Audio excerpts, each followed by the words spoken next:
All right.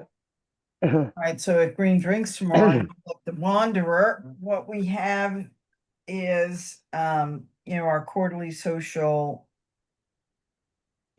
for September. Our next one will be in December. But we're going to talk a little bit about not only, what we're doing this series with the programming and the theme around markets, but we're going to talk a little bit about community solar. And I have some poster boards being delivered to me, which were supposed to be here by 6:30, and they've not yet arrived. So I just needed to make other arrangements should they arrive during the course of this meeting. So check. We are in a good place around that. And I think that what we, true to form for SJC, right? We never ever start a meeting on time. So let's, wait a few minutes. We'll give people till 7:10 to join. There were a couple of people who had texted that they would be joining 5 minutes late, so we'll give them that. So are we, as we move into this, I feel really good about this conversation because it's really important, and you guys are good partners in crime and sort of putting this on the radar. So this, and then how we might want to curate, a small group in person salon conversations would be something that would be part of the debrief of this afterwards. And if you want to send out, a communication tomorrow, depending on who attends and what their interest level is, if people want to have additional conversation with you guys, we'll reach them by email tomorrow. Okay. So let's see where we go with this. Let's give it another 5 minutes, okay? And then we'll start the meeting. Sure. Sure. Hi, Susan. Okay. Hello, Susan. You are on mute. Yeah, you're not. okay. How Yeah. good? Hey, everybody. Howdy. Howdy. Yeah, so you bouncy a little bit. You're now back on mute. So we were going to say thanks for coming. How did you get to us? I caught up on my reading your email messages from Sustainable Jersey City. Okay. Does this topic interest you particularly, or are you just trying to catch up with SJC because we're running so hard and fast and you can never find us? And This this seemed a particularly important topic to me. Yeah. Yes. And it is. So thanks for leaning in. We typically, and we were just talking about that, we try to start on time, but we've never managed to do it. So we give 10 minutes into our meetings and then we start. So let's just give it 2 more minutes and then we'll jump in. Okay. Okay, yeah. You don't have a lot of people registered for this meeting? Well, what shows up a lot is that people who don't come to the meetings catch up with the recordings of the meetings because we post these on our YouTube channel. So, they're not only posted on the Eventbrite, so people could see what we've talked about in the past. And we put the materials, the recording, and any presentation materials posted to Eventbrite.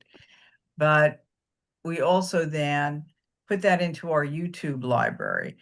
So we're anecdotally getting feedback that people catch up with stuff on YouTube, but it certainly doesn't provide for as robust a conversation as we would like, if people actually attended the original meeting. I think, to be honest with you, Susan, and we're going to push out on this for the rest of the season, this isn't the usual kind of topic that SJC might address. And we're graduating folks beyond the 101, Mhm. beyond the 101 sustainability conversation. And I think, really all need, our community, our constituents really need to sort of connect the dots at a higher level. Mhm. So that might not appeal to everyone at first. Mhm. Yeah, have you ever tuned into the fact that we've been doing these small group in-person conversations the first part of the year that we're calling Salon? I noticed that. I haven't been able to organize my life to get there. Okay. But yeah, but it's good. It looked good. Yeah, so we're trying to play high and low. We have these Zoom calls because people are meeting down and they can't always, go to in-person meetings, but we are, this year, and we did so in the first half of the year, and we'll do that for the rest of this season with this topic, having these small group meetings, which are kind of like focus groups. So, the next one is going to, we're going to kick off the season in October. So for October, November, December, we're going to hold these at the downtown library branch, corner of Jersey Ave and Montgomery. Where in Jersey City do you live? I live at near McGinley Square. Okay, so it's a stone's throw from you, Mm-hmm. right? So are you going to the mayoral debate at the Five Corners Library on Thursday evening, the 25th? I still have to check whether I can do that, but I think that would be good. Yeah. Yeah, it would be good. So I'll mention it again at the end of the meeting. I thought I'd mention it at the beginning of the meeting. We'll see. We'll see who else sort of Mhm. joins us. Hey there, Dorothy, how are you?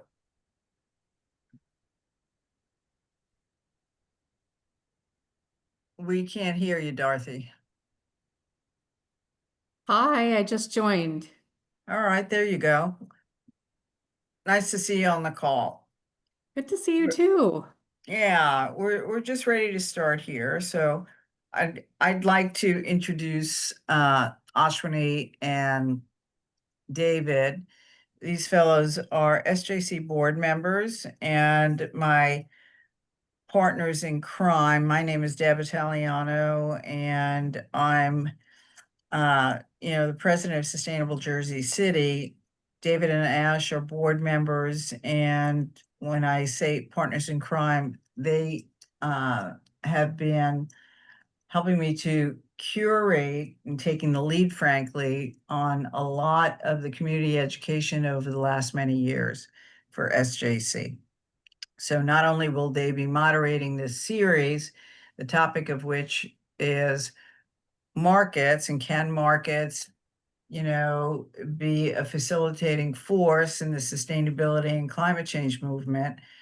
But our thought this evening was for them to present a level setting talk about, about this, to bring people into the fold. This is a little bit of an unusual conversation for SJC, but we're feeling, I was just explaining that to Susan, Mhm. we're feeling that we want to connect the dots for folks at a higher level. We're past the sustainability 101 phase, right?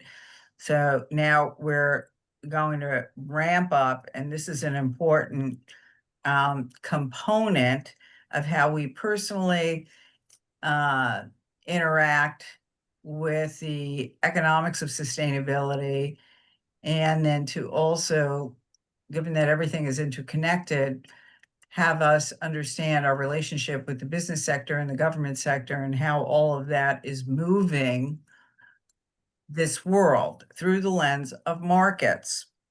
Okay, so with that, I'm going to hand this over to Ashwini and David, who are going to present this evening. Their presentation materials and the recording for this evening will be made available not only on the Eventbrite registration page, where we chronicle all of, the events that we host, but also it will be uploaded to our YouTube library. So anyone who misses this can tune in. The people who are here this evening are all the right people. Go for it, David Ashwini. All right. Let me share my screen here. Can everyone see the screen? Yes. Yes. Yes. Yeah, so I'm going to take the first part of this evening, and then Ash is going to take the second part. And this is the title we came up with: Can market-driven economics be a partner in sustainability and climate action? So I'm going to start off by giving a whirlwind tour of economics and markets, and how to view them, and some of the language that we need to use to describe them. Part of what we're doing here is sort of the realization that if ethics and concern for the future and goodwill were going to make the difference, they really would have already. And the tools that we have to influence our society, especially as places like the US, are economic in nature. And so the question is, we are living in a market-driven economy. Can we somehow use that economy in such a way that we can transition to a more sustainable future? And of course, one of the leading aspects of that is the climate. All right. So first distinction I want to make is between micro and macroeconomics. So micro meaning small, economics coming from an ICOIS meaning homestead is micro is looking at the economy from a sort of single entity. So it's a study of firms and markets. We'll talk about markets in a little bit. But markets consist of a single commodity of things that are being traded, or it can be like things. So for instance, you could talk about a market for corn. I live in the Chesapeake Bay, and there's a lot of concern about soybean crops here right now. There's a lot of what, David? Concern about soybeans at the moment. Okay. Because we used to sell a lot of soybeans to China, and China hasn't put any orders in.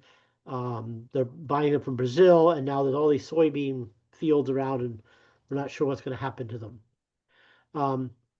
You can like commodities. So you have a market for corn. They're not putting any orders in because of the tariffs. Yeah, because we U.S. really ticked them off. So you can have a market for corn. You can have a market for Brussels sprouts. They're different markets, but you could also talk about the market for food. You talk about automobiles, and you could segment that market into electric cars and SUVs and compact cars. So you can aggregate like things. Macroeconomics is generally a study of the national economy. So what that ends up doing is lumping together unlike markets. So it's not going to necessarily make a distinction between corn and automobiles. And it tends to look at things like interest rates, money supply, labor rates. We're in this country very concerned about gross national product. We'll talk a little bit about that. I'm sure Ash will have a lot to say about that a little later. So most of what we're going to be talking about right now is the microeconomics of markets. Total markets. Markets are places that bring buyers and sellers together. It's a means of determining who gets what. It doesn't have to have physical space. Amazon is a market. The internet is a market. And it doesn't necessarily need to be a physical good. It can be services as well. So markets have been around since the first people were bartering. And every society in existence has markets. If you try to eliminate markets, all you would do is you'd create black markets, which are another form of market. So examples: food, automobiles, commercial aircraft, military aircraft, housing, smartphones, clothing, jewelry, illegal drugs, barter. Even when you do things under the table, that's a market. Labor markets, money markets, borrowing and lending, stock and commodity markets. All of these are markets. And so we're not just talking about stocks. We're not just talking about things. We're talking about pretty much anything you can buy or sell. So the economy that we talk about, consists of this very, very wide variety of markets. And these markets can interact. They can be influenced by anything that can influence people's decision. Because ultimately, people are making decisions about what to buy or sell. And governments can either interact very strongly with the markets or very weakly, depending on our political choices. Now, let's do this a little bit because GDP is what we often talk about when we talk about the economy. And it is a measure of all the markets put together. And it has a definition. It's the money spent on consumption, things we buy, plus that's businesses, that's individuals. It's the government spending, things the government buys, plus investment in like plants and equipment, not investment in stock markets and things like that, but investment in goods and services, and net exports. So if so that is GNP. And baked into our theory of the economy in the US is that the GDP must be growing and generally must be growing exponentially. We mean by that it grows by a percentage. If it shrinks, we either have a recession if it's a little bit or a depression if it sinks a lot. And you can see the consequences of that. And I'll just make a statement that in the long run, you know that's impossible. You cannot grow anything exponentially forever. So that's the unsustainability of GDP. Yeah, I mean, I was talking. There was a fellow many years ago that was on the lecture circuit, and he had hundreds of examples of why you couldn't do exponential growth forever. So you can calculate things. If the rate of water consumption grew exponentially at the current growth rate, how long would it be before we consumed the entire ocean in a year? And it's a ridiculous thing. It obviously can't happen. But exponential growth always leads to answers like that, and the time scale is always much shorter than you think it would be. So you can know that in the long run, GDP cannot continue to grow exponentially. In fact, we also know that it can't grow for other reasons. So some of these questions we'll sort of revisit that you might put into the chat because we have a very small group tonight. So we're going to have a Q&A at the end. So Dorothy, you can ask your question. Yeah, I don't have the chat on me, so if somebody monitors the chat, let me know. Yeah, Dorothy was looking for a couple of case studies, but she can ask her question in person at the end. Okay, sure. Yeah, I posted because Ash had threw that out as a prompt in the chat. Okay. So this is sort of a view of a market, if you like graphics. So you're bringing suppliers. Can you see my cursor? Yeah. Okay. So Yes, you you see can. suppliers on one side that are supplying goods or services or something that people want to buy, and buyers on the other side. And the government, which then plays a role generally in terms of regulation. It might tax things. It might provide the money to facilitate these changes. And we give names to various markets. So for instance, if there's really only one supplier, we call it a monopoly. There's only a couple of suppliers. It's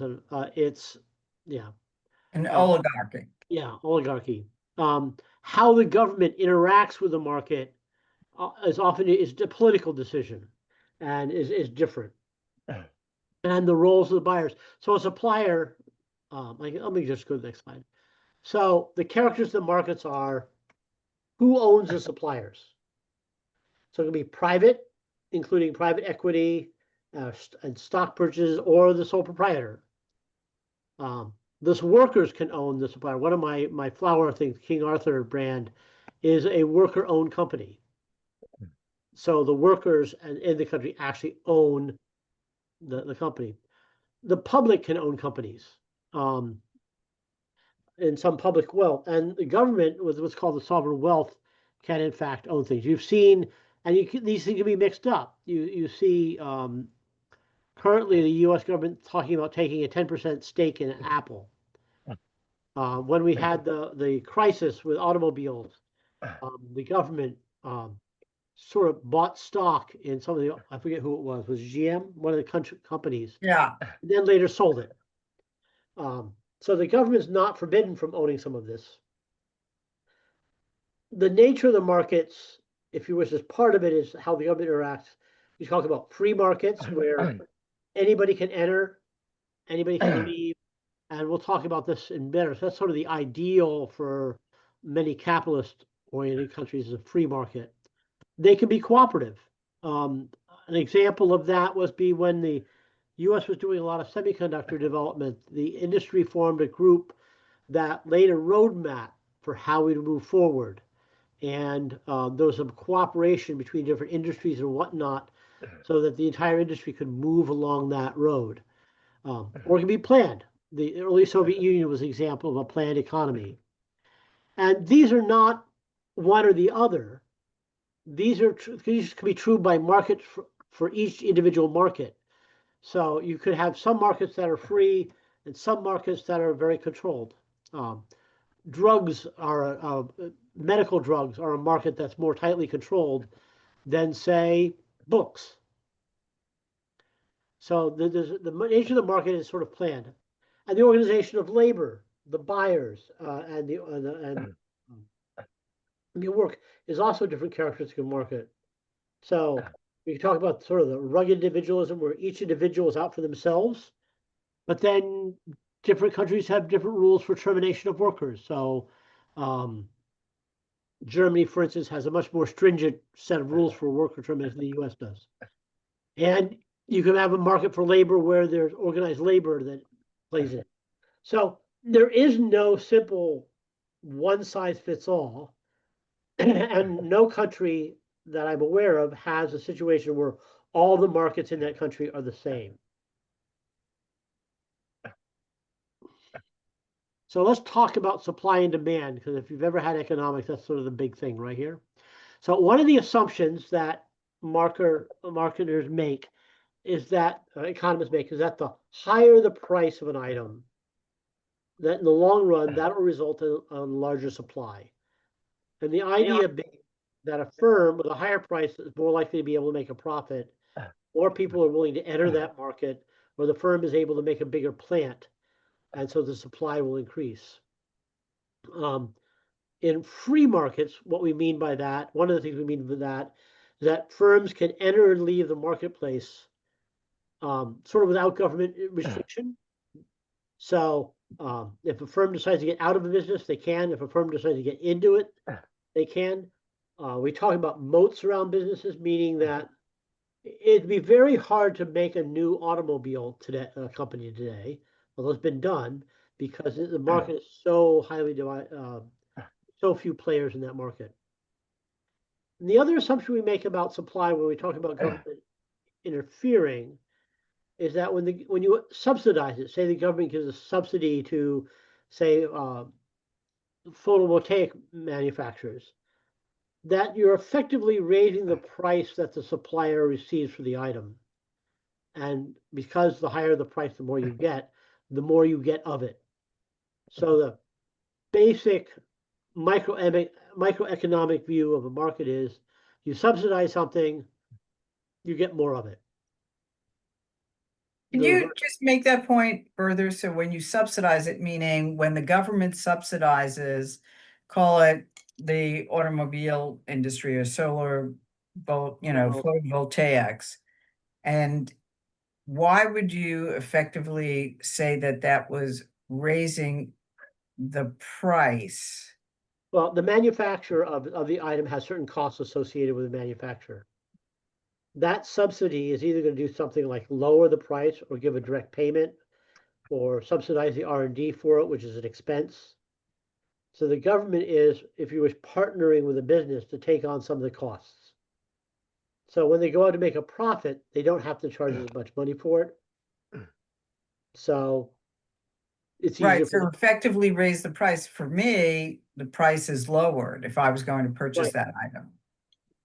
So we're talking about demand, that'll mean that the demand will be higher. Okay, and the fact that you get more of it.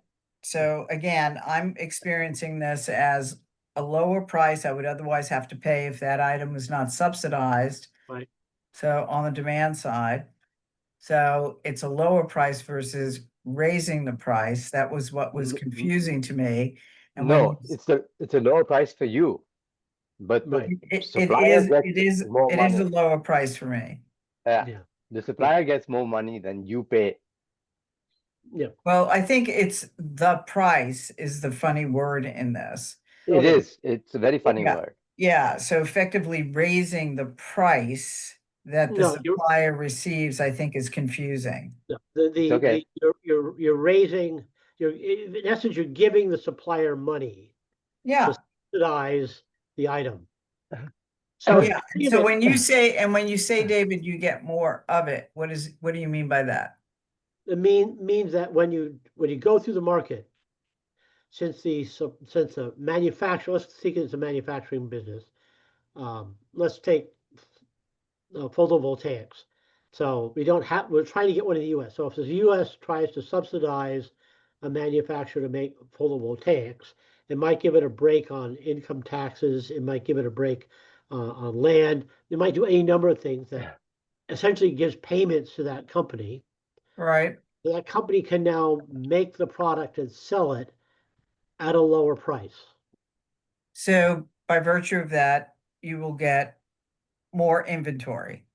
Well, you'll get more. For the same amount of money, you get more stuff. Yeah. And So I'm asking David, and you get more of it means that you get more in the inventory. marketplace, when the marketplace comes to equilibrium, you will sell more of it.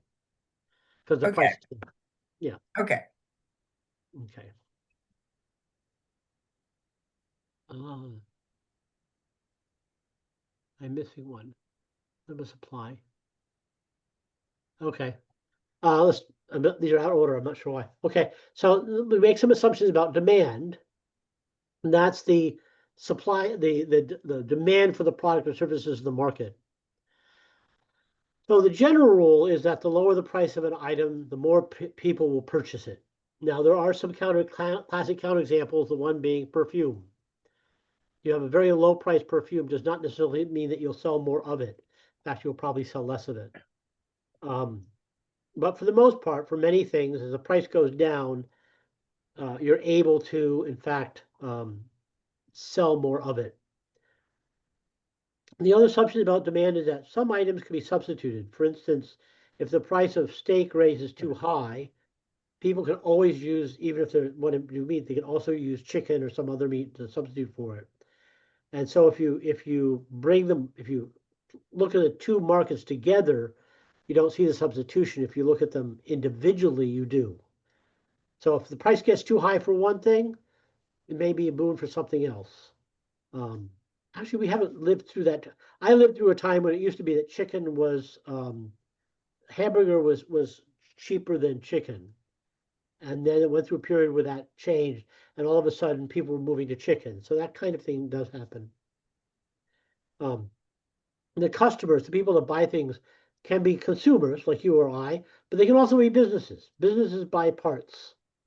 It can be government. Government buys things from industry. SJC presumably buys things. As a child, you go to the candy store and you buy something, what have you. So the customer does not necessarily mean people. It could mean organizations, things. And a business is both a customer in some markets, buying the things it needs, and a consumer is it could be a supplier in one market, supplying things to be purchased, but also a consumer of the items it needs to run the business. And the general rule that people use about demand is that when you tax it, you effectively raise the price, and therefore people will buy less of it. So it's why people talk about taxing carbon or raising the tax on gasoline. Okay, because the idea is that if you tax it, you're effectively raising the price. As the price goes up, the less demand there will be for it, and you'll sell less of it. And if you've ever taken an economics class, you've seen this diagram, which one of my backgrounds was in engineering, and it always confuses me because I always think it's drawn the wrong way, but this is the way economists draw it. Usually we would think of the independent quantity being on this axis, but they draw it this way. So from low price to high price, from quantity where the market sells from low to a lot, as the price falls, the demand gets higher. Higher quantity, lower price. Higher price, lower quantity. Supply, just the reverse. At a low price, it's hard to make a profit on it. So the supply will be low. As the price goes up, more and more firms enter the market, or the firms get bigger, you get a larger quantity of it. And where they cross is supposedly where the market's in equilibrium. And so economists analyze things by looking at how these shift. So for instance, the demand for gasoline is almost a vertical line. People need the gas to go to work. It really doesn't change much. We say it's inelastic, but and so the slope of these curves matter. Let's put it that way. Okay. So one of the things I'm sure Ash will talk about, and a lot of it is this idea of a free market. So we try to characterize these markets in terms of the characteristics they have. So the idea of a free market means that there's lots of suppliers. It's not just one supplier, two suppliers, but enough suppliers so that there's lots of options. Also lots of purchasers. So whenever the government goes to buy something, it's probably not a free market. Okay. That the same information flows to all the participants. There's no hidden information. Person A doesn't have an inside track that person B doesn't have. Business one doesn't have more knowledge of what's going on in the market than business three. So everybody's information-wise is on the same playing field. There's no restrictions to access to the market. So you obviously need the amount of money to purchase things in the market. But the government doesn't say, well, only X, Y, and Z companies could come in here, or only people above 5 feet could come into this market. There's no coercion, bribes, collusions, misrepresentations, etc. in the market. And you could very argue that that's not true anywhere because advertising is a form of coercion, but ideally that's true for a free market. And so in this understanding of market, the government's job is to make sure that all the above is true. Breaks up monopoly power, prosecutes insider information. If two firms are colluding with each other to try to do something, breaks that up or prosecutes it. So the government's job in a free market is to make sure of that.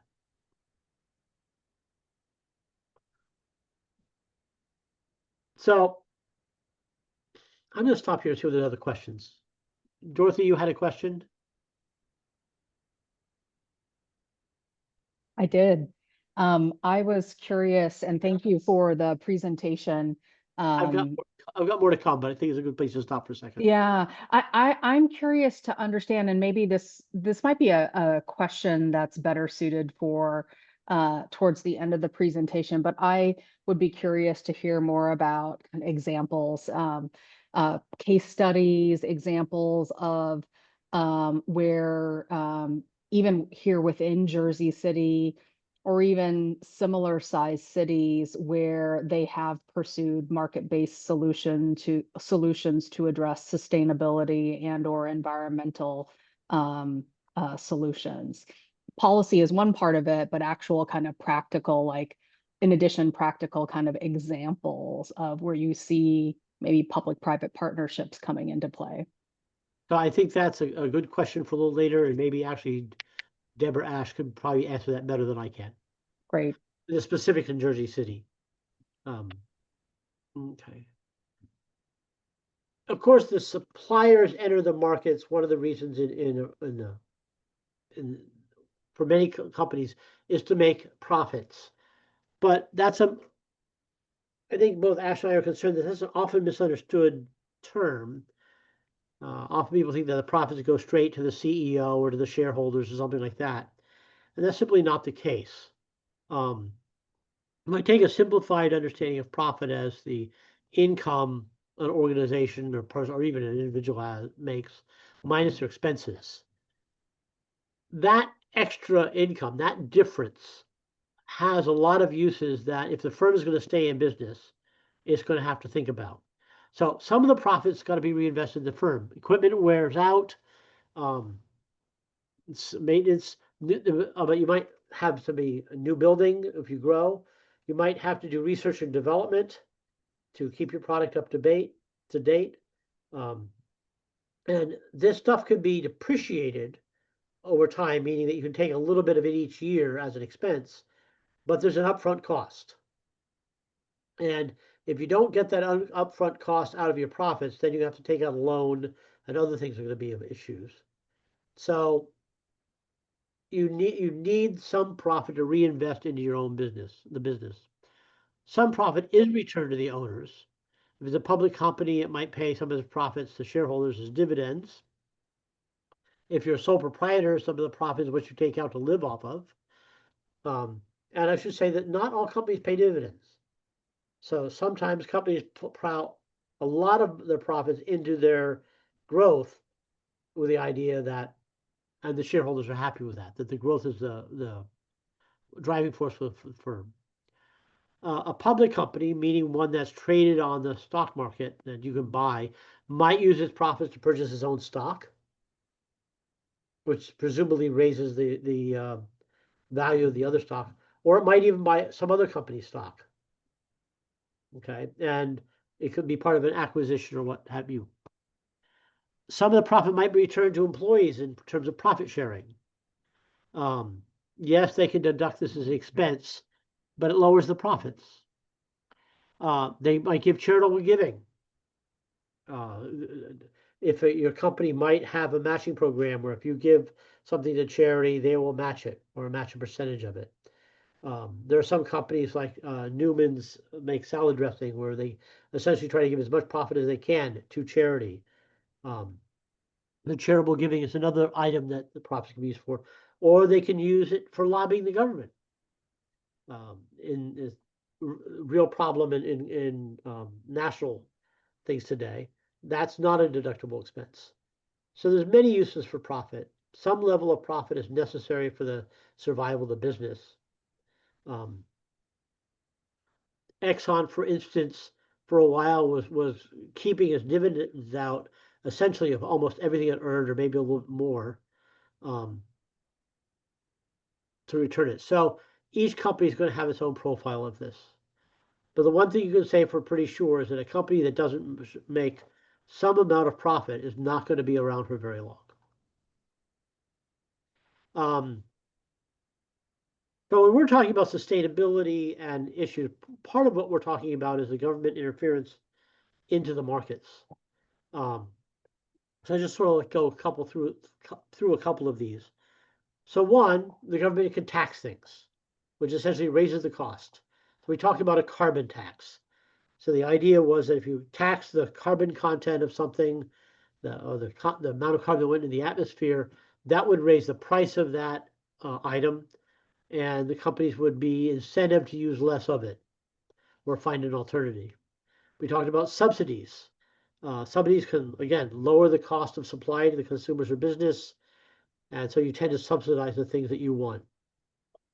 I would say that one of the functions, and I have a list of R&D laboratories run by the government historically has been to invest in the research that's so long-term that private companies wouldn't invest in it. Okay, you can ration. World War II, we had rationed. The gasoline shortage in the 1970s, we rationed gasoline. Tariffs, It's a lot more complicated than the press would have you believe. Small tariffs can usually be absorbed by reducing profits. Larger ones at least partially pass the consumer. And usually you use them to protect your domestic businesses. That assumes you have a domestic business to protect. You have regulation, FDA, consumer protection, medicines, all are regulated to make sure they're safe. That's an interfering in the market. Regulation of local monopolies. Some monopolies are legal. For instance, the electrical grid is a legal monopoly. Otherwise, you'd have multiple wires hooking up the houses. You can break up monopolies, prosecution of fraud, or take over the supply side of a market by the government, nationalization. In which case, the government becomes the supplier. Okay. How do individuals, other ways you can influence? Boycotts, reduces the price, reduces the demand, prices drops, profits drop. The carbon tax increases expenses. If a tax is high enough, it encourages finding alternatives. You can ration carbon. How do you allocate the rations depends upon the effect it's going to have. Or you can have cap and trade, where it's sort of like rationing, but you're allowed to, if you don't use all your ration, you can sell it. This is near and dear to my heart internationally, because if you look at it internationally, it actually increases the inequality in carbon emissions. It makes the countries like the US better off, and smaller countries actually get worse off. And I will now open that up for questions so I can let the rest go to Ash.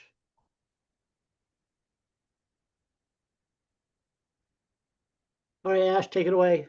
So Susan, just to put a pin in that, Ash responded in the chat to your question about circular economies and pointed to the number of matters. We can, unless you have a specific question on top of your inquiry about how does this square with circular economies, we can leave this for discussion at the end. Is that all right with you? Yeah. All right. Take it away, Ash.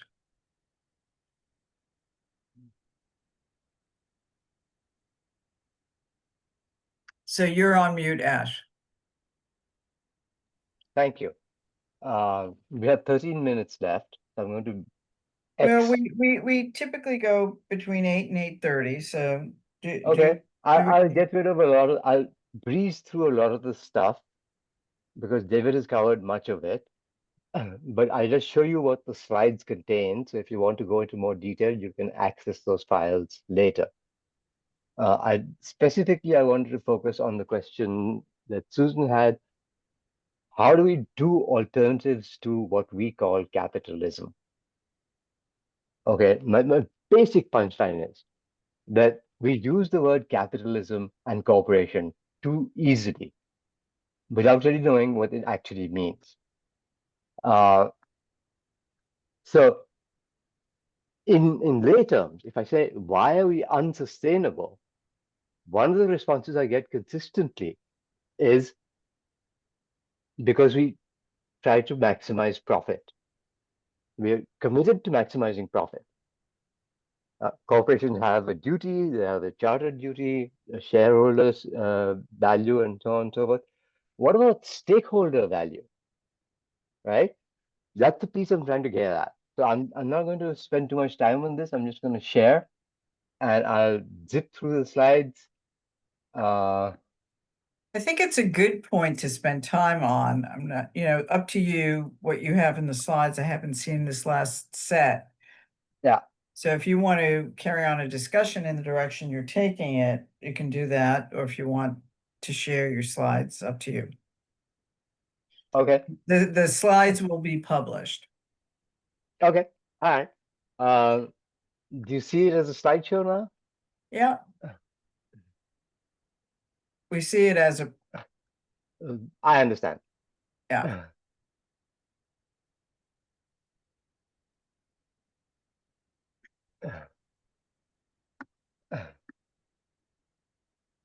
We see it as a presenter script. I know. There you Okay, so go. I'm not going to spend a lot of time on this. Okay. One of the points I want to make is we completely misunderstand what capitalism was intended to be. And what we have today is neither free market nor capitalism. Okay. We have a totally different beast. None of the conditions that David pointed to, lots of players, lots of sellers, lots of buyers, free access, equal information, free choice, don't exist. Almost everything that we consume is either a monopoly or an oligopoly. Very few providers. Cable is one example, healthcare is another example. We don't have a free market, so let's get rid of that one first. Then I go into some stuff about Adam Smith, what he actually said in 1876, where he did make an argument for self-interest as the motivation for action. But in 1859, he wrote a book called The Theory of Moral Sentiments. In that, he said something completely different. He was not talking about selfishness or greed. He was not talking about profit maximization. He was talking about the common good. What's good for all of us is good for us. And if you want to look at that piece of it, then the question is, what's your self? How do you define it? Right? Is it just you? Is it your family? Is it your extended family? Is it your neighborhood? What do you consider the well-being of yourself? That becomes a question. So this David has already been through to some extent. I talk about what an ideal free market is characterized as freedom of individuals to engage in voluntary exchanges, to own property, and to pursue profits, with the government role being limited to protecting these rights and enforcing contracts. We've never had a free market economy that we know of. Invisible hand is another expression that's attributed to Adam Smith, right? That if we all act in our own self-interest, the invisible hand will ensure that the collective effect is going to be good for everyone. But that demands, as David pointed out, perfect competition, symmetric information, diminishing returns to scale and scope, the most important. Okay. The problem you have, one of the reasons why corporations are getting such an upper hand on us, they're bigger than nation states now, is because of that. Economies of scale. Mergers and acquisitions assure that the corporations spend less money and make more money. There's no other way on earth that we can justify Tesla's owner getting $1 trillion a year. No other way to justify it. Okay, it's just how it works. Then there's a supply and demand, which David also talked about. So it should clear the market.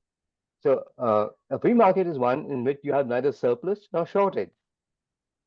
Everything sells because the price adjusts. David showed you the supply curve and demand curve. And for me, most importantly, no externalities. I'm sorry, what? No externalities. Can you explain that? Sure. So when gasoline is sold, okay, at the pump, today I believe it's sold at $3-4 a gallon. If you count the actual economic cost of the use of gasoline by automobiles, only automobiles, then that cost should be $15 to $20 a gallon. Because there's healthcare costs, there's infrastructure costs, there's all these things that the oil companies are externalizing onto us. So we all pay for the healthcare, the accidents, the insurance, the infrastructure repairs, potholes, all that is paid by us. And they keep the money. Okay, that's an externality. There are other examples of externalities. So what you're saying is that those items need to be in place for there, in fact, to be a true free market. It should be reflected in the price. The cost of something. To what? The cost of something should be reflected in the price of that thing. What I pay should cover all the costs of bringing that good to market for me. When I buy something, the corporation is not externalizing any of their costs. Pollution, which goes into the commons. We just had a withdrawal of EPA's regulations on large emitters. So they can emit now freely with impunity, with no cost imposed on them. And we're paying the price for it by healthcare. That's an externality. So I won't go into this. I won't go into neoliberalism. It's what we see today is neoliberalism. Some core principles: privatization, deregulation, fiscal austerity, free trade, individual responsibility. None of these are actually active today. Our government owns 10% of Intel and 20% of something else, and the army owns 20% of something. We're not privatizing, we're moving in the other direction. And we're deregulating, but we're deregulating without any attention to the consequences. And this is what happens. You get increased inequality. There's no way on earth, it is impossible for us to have a more even playing field in terms of incomes. Okay, it can't be done because the system is designed to make the rich richer and the poor poorer. It's intended to work that way. So that's a problem. Then there's social decay, environmental damage. This is the part I want to spend time on. The neoliberal capitalism is one kind of capitalism. Okay, profit maximization. Just think of it in those terms. It's profit maximization. So the corporation makes money no matter what you do. They use AI for their answering service. You spend half an hour on the phone to get to the correct number. They don't spend anything. They've externalized the cost of that call on us. I've waited 3 hours for an AI operator to connect me to a human being. That's an externalization. My time has value. They don't care that it takes me more time. They only care that they can get rid of a few people. Anyways, so there are some recent alternatives. I think it was Dorothy, I don't have the chat open right now, who asked about, anyways, so Susan GDP asked growth. about the circular economy. Yeah, I'll come to that in a second. Degrowth. David mentioned GDP. All our metrics, all our existing policy, government used policy metrics are based on GDP. If the economy is not growing, we're going downhill. When the World Trade Center happened, George W. Bush stood at the rubble and said, everything's fine, go out and shop. All they want is for us to buy things, because that way GDP goes up, and then the economy is doing well, and there's no inflation, and all these words they throw around, they're just pushing us to use more stuff. If you buy the argument of overshoot, that by June, they're using up a year's worth of the planet's production of things we need, just renewable resources, not non-renewable. What are we doing? So there are some options. Degrowth is one. Circular economy is another. Regenerative capitalism is the third. Social capitalism is not in popular use, but we see examples of this in many countries.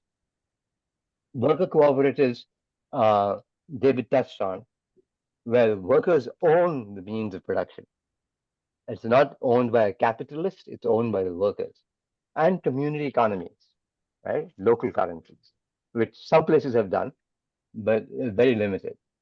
And then I go into details on each one of these, and you can look this up in the slide deck.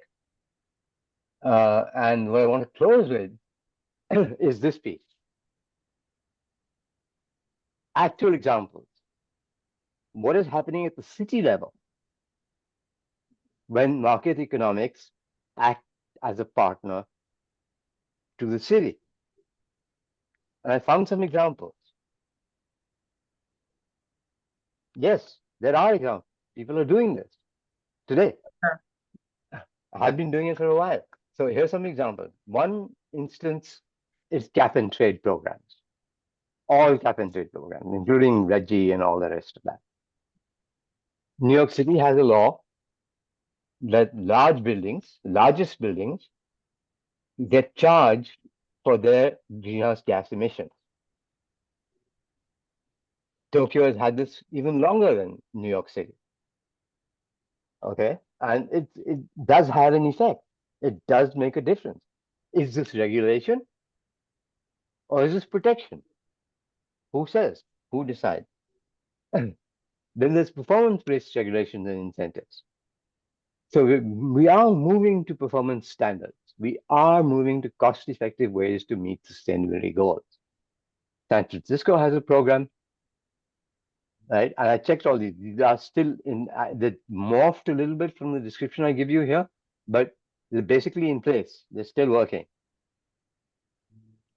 But it looks like Washington State and California are the only places that are even trying to do something like this. Public-private partnerships, targeted procurement. This is I come from a college. I've been urging them for years to collaborate on procurement. No, don't use the state system blindly. Find like colleges and see who they buy from and make deals across colleges so we get the stuff at a discount. Because there are two things that drive prices. Economies of scale, right? The more you produce, the less each piece costs. And the second is, it escapes me for now. So we have procurement and we have the final, this is what I want to say. We use words like capitalism and free market too casually. We don't stop to look at the different forms of capitalism. I've listed about 7 in my slide deck. We're focused on single-minded profit maximization. The most money is the best. We don't recognize that there's natural capital, social capital, human capital, only monetary capital. So the single bottom line thinking is what is destroying us. And we can't get there unless we start to think about these exchange mechanisms that David laid out so well. First, you have to rethink what it means to be a buyer, to be a consumer, to be a seller. What is our objective? Why are we doing this? What motivates us? And if we don't grapple with those things, then we're ignoring Adam Smith's lesson from 1859 when he wrote the Theory of Moral Sentiments before he wrote The Wealth of Nations. He was more interested in the morality of society than he was in efficient markets. He just extended the argument, but he used words in a different way 20 years later when he wrote Wealth of Nations, and they got reinterpreted by us. So as far as I see it, we can be in a good place. There are two threads that we have to follow. One is that technology, society, culture are all capable of evolving. Social media is here, it's done. AI, it's here, it's done. The only question now is, how do we use these tools? That's the only thing we can control. We can't say yes or no. So if that's the case, then the second stream becomes, what about planet's capacity to support us, right? The planet doesn't need our help. The planet's been here way, way, way, way longer than we possibly could be or ever will be.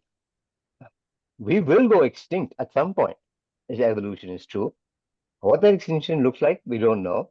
It's too far in the future. We don't have to think about it. But we do know that the planet has has three kinds of resources. We get three kinds of resources from the planet: renewable, non-renewable, and conditionally renewable, like fresh water. We do get fresh water back from our wastewater, but it takes a cycle, geological cycle, to reprocess that and purify that and clean it up for use.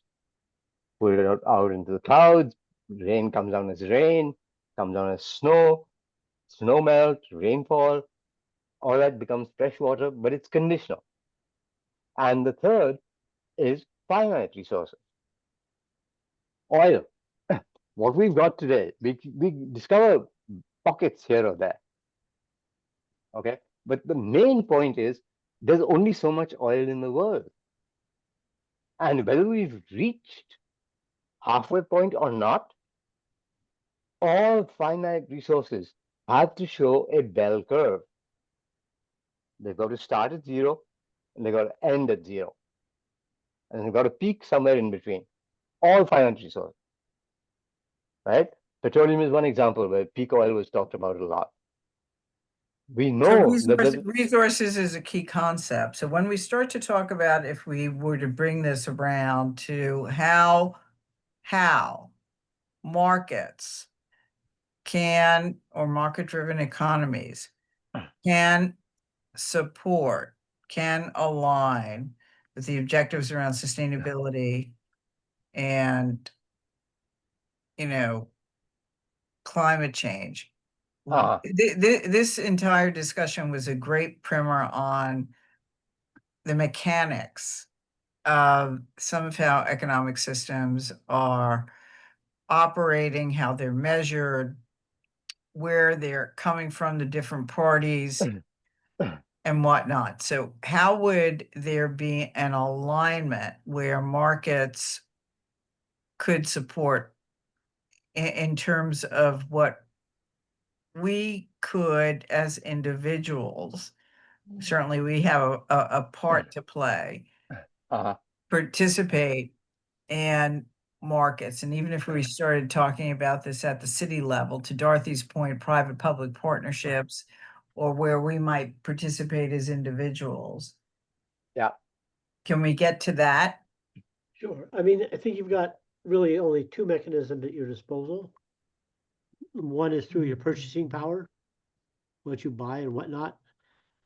At the moment, there are probably too few of us to make a big difference, but I've used organic foods as an example that initially the ag business didn't think it was going to go anywhere, but it did.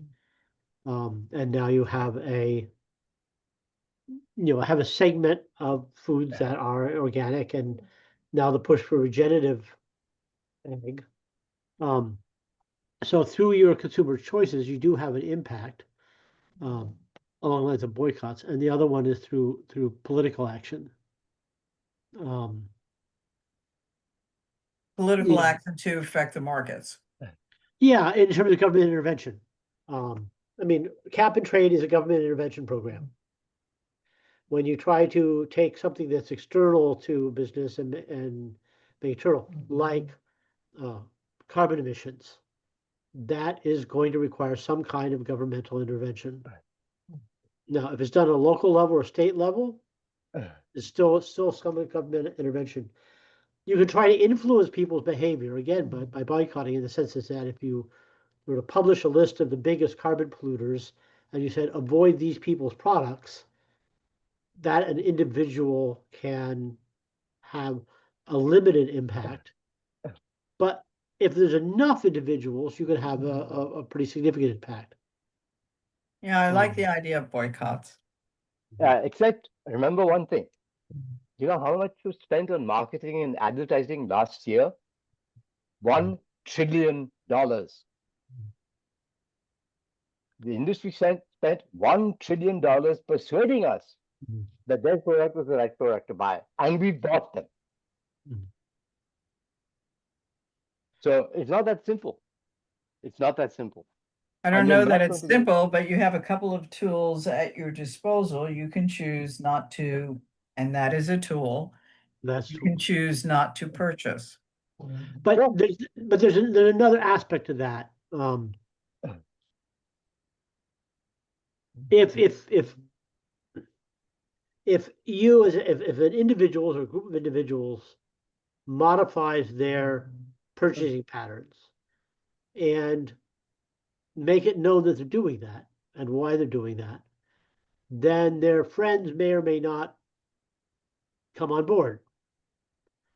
So lifestyle changes, sure, if you hold it to yourself, say I would not do that, and I'm not telling anybody, then it's a limited effect. If you're willing to go public with it and explain it, then it has a chance of growing. Okay. So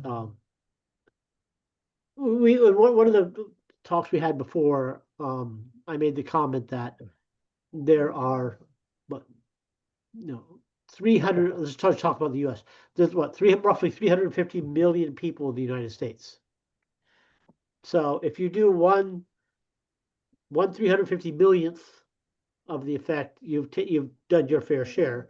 If you've done a little bit more than that, say you do, then you've done a little bit more. So we can't fall into the mindset that if my personal action doesn't result in a big change, it's not worth doing. I agree with that. I do agree with that. But I will point out one thing from the story of stuff, sorry. Annie Leonard. She says in that film, which if you haven't seen, you must see. It's called The Theory of Stuff. Right. It's called The Story. Story of Stuff. Sorry, I'm stuck on theories. She says, for every barrel of trash you put out at your curbside on trash pickup day, there's 100 barrels being put out by Right. corporations that produce the stuff that you used. So turn that around. If I Yep. don't have to throw something out because I didn't buy it or because I used it longer, Or and reused it. other or 100 barrels never gets thrown away either. Oh, So- no. Those 100 barrels are going to get thrown away anyways. No, They'll sell it at a discount. We don't have a free market. It's not supply and demand anymore. It's supply. Advertise. Drive demand up. Okay? We I are can guarantee consumers. I can guarantee you that if a company couldn't sell its products, they sat So on if the I top, that company's going out of business. if I cut my trash in half, what is I going to do to the world? If you cut what in half? If I cut my trash in half, what does that do? It moves nothing. The big players, 20% of income earners drive 50% of consumption in America. 20% of income earners are driving 50% of consumption. We are at the margins of that 20%. So, Okay. but the way you start movements is one person at a time. Oh, sure. I know that. This is the age No of other way to do movements. it. The age of movements is gone. We now live in the age of Trump. End of story. Well, there's a movement. Well, I don't know that that's the end of the story, but this was a very interesting conversation. Let's open this up. Dorothy, Susan, some comments, some questions. I have a question. I'm curious how, how you view our partnership with the city Tembo, which is an AI solution provider, and the EPA grant to measure air quality in our city, resulting in the training of environmental justice ambassadors. As an example, do you see that as an example of a market-based solution? I broadly would look at it and think that it could be an example, but I'm curious as to whether this you would agree with that and why or why not that would be the case. So there's a concept called a public good. schools are like a public good, and the idea of a public good is that it's not excludable, meaning by its variant, streetlights are a public good. Anybody's on the street sees the light. You can't exclude people on the street from seeing the light. And it's not rivalrous, meaning that if person A is on the street and sees the light, that doesn't exclude person B from seeing the light. So you're measuring the air quality thing is really a public good. It's something that everybody has, the results everybody has access to. It doesn't exclude anybody. And then it's in the public interest. A good economist will tell you that public goods really are best funded by the government. They almost have to be funded by some kind of government. Because since you can't exclude people, there's no way to make a profit out of it. How would you make a profit out of a street lamp? You can't charge every car going down the road a quarter for seeing the street lamps. So I would say that it's market driven in a sense, but it's really a public good. So how do you square that, David, with the fact that what we want to do is get back to the idea that, you know, the business, the mechanism of business and economics should be driven by the public good, or should include components that benefit the public good if there's no profit to be made, and if the drivers for the public good kind of default into the government sector versus the business sector.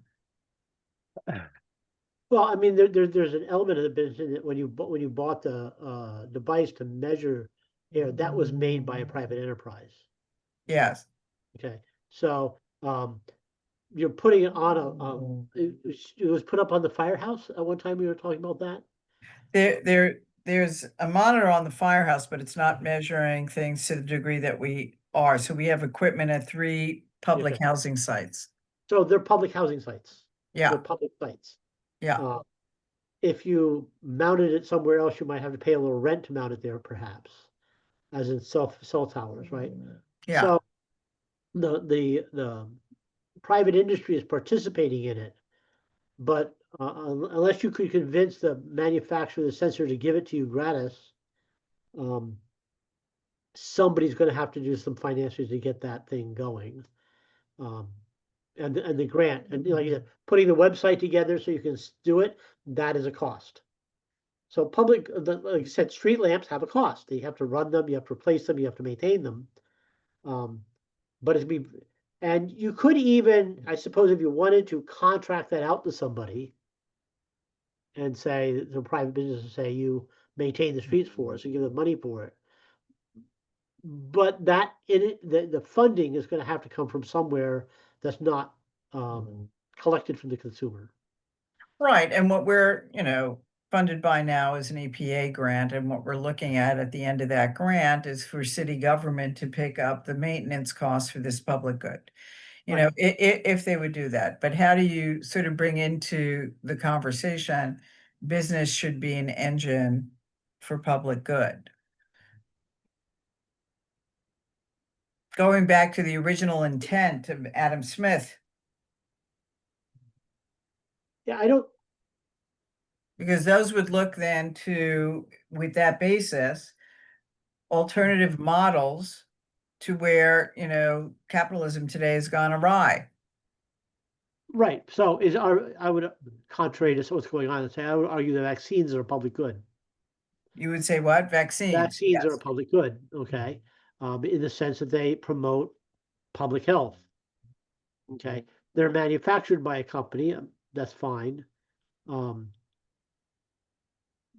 But then the question becomes, in the US, right, because we traditionally don't have government funding of that, it falls on insurance. Okay, so that's an example of a private company, a for-profit entity trying to do a public good. I would say healthcare in the general is that way, and all the problems that creates. So I don't think in any, there's no such thing as a perfect economy or economy of all one type. So there are things that need to be run by, you can debate whether it's local, global, or national or state, but are things that need to be funded by the government. Yeah, totally. But I'm asking, can you, are you of the opinion that capitalism, in the realm of possibility, but what one would endeavor, what we should all be endeavoring is to be reined in and to be more aligned with being an engine for public good? Because now it certainly is not. I would say that all economies are inherently mixed. The question is how much. And so I think that would depend entirely on the market. Right. And is there something here that we should take up the flag around? I mean, should we endeavor, right, for capitalism, which is a broken system as we see it, at least in this country, that is not aligned with the public good, to nudge it in that direction? And what would be an opportunity to do that? Well, you could start, what would be truth in advertising? Yeah, that's a good start. You could talk about strengthening out some of the regulatory agencies so they have some real teeth. The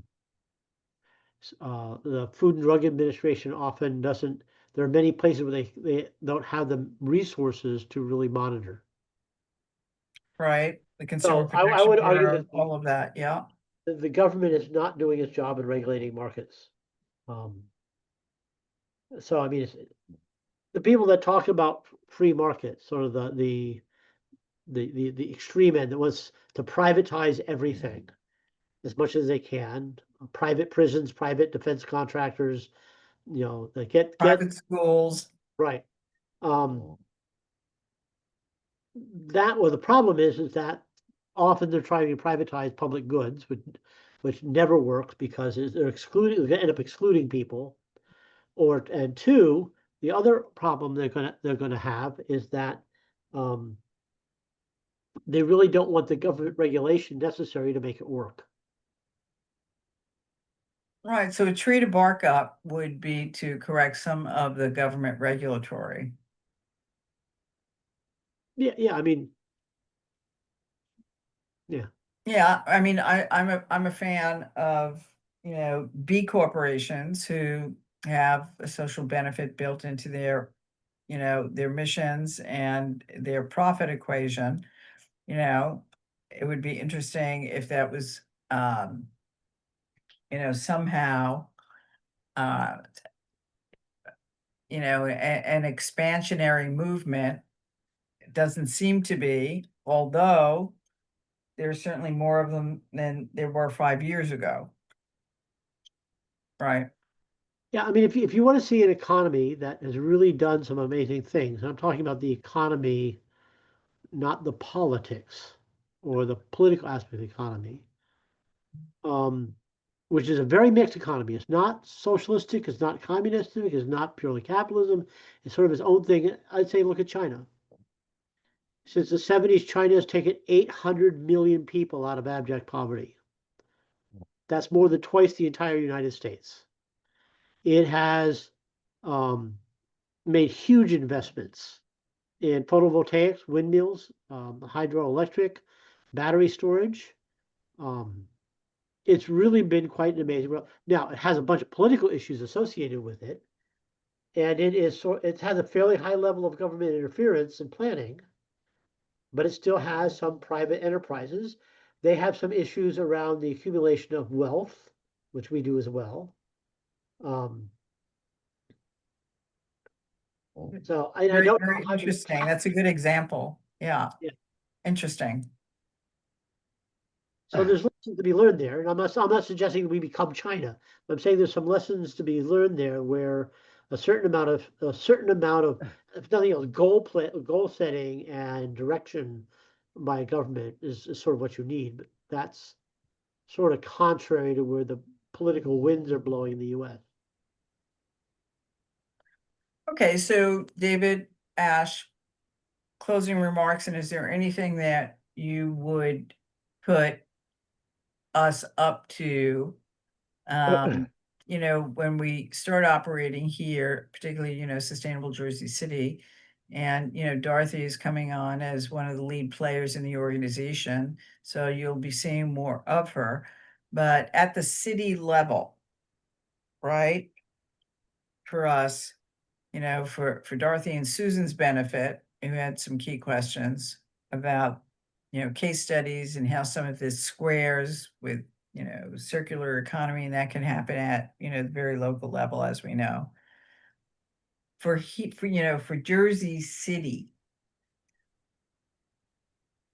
just wondering if there's something that in your closing remarks you would put people up to You got to get your hooks in the building codes.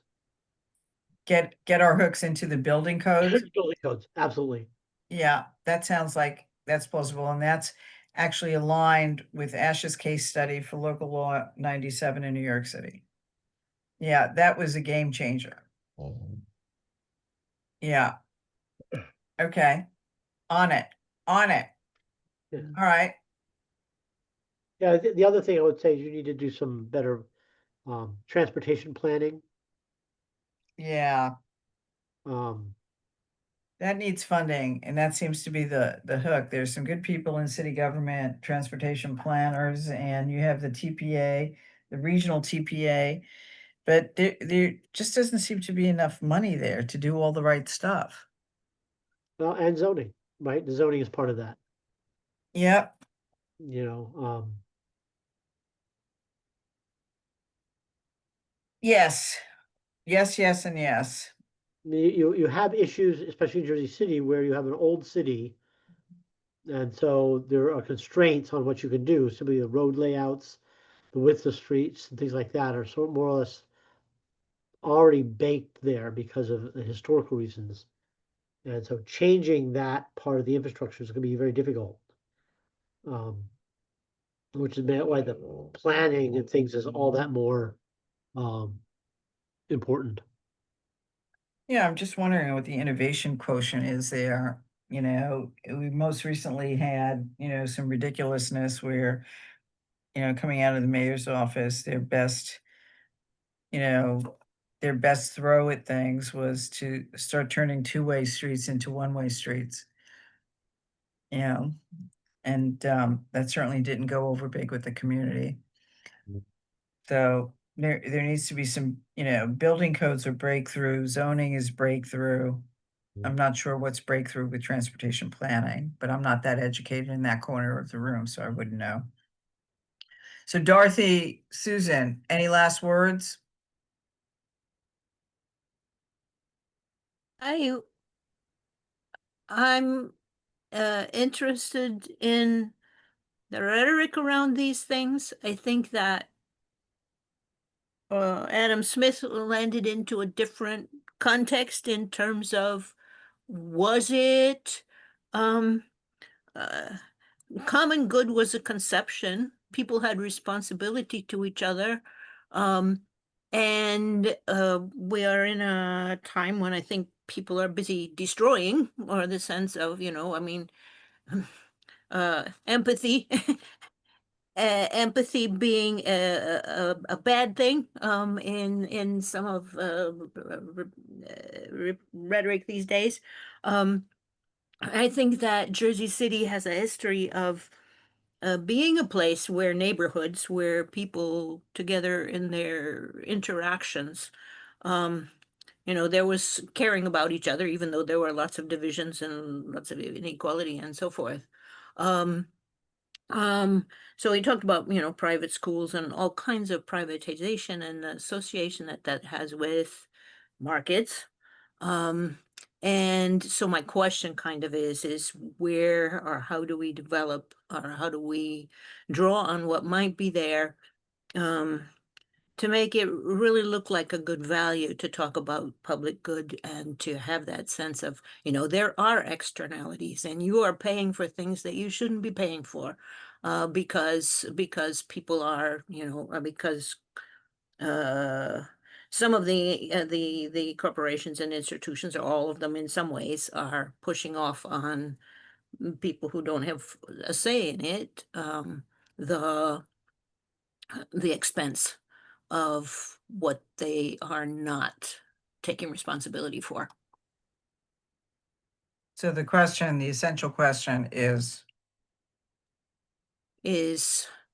Um, uh, what kind of action and speaking supports the growth of that sense of value of the common good, and here know, in so- Jersey City, given some of the foundational elements you described.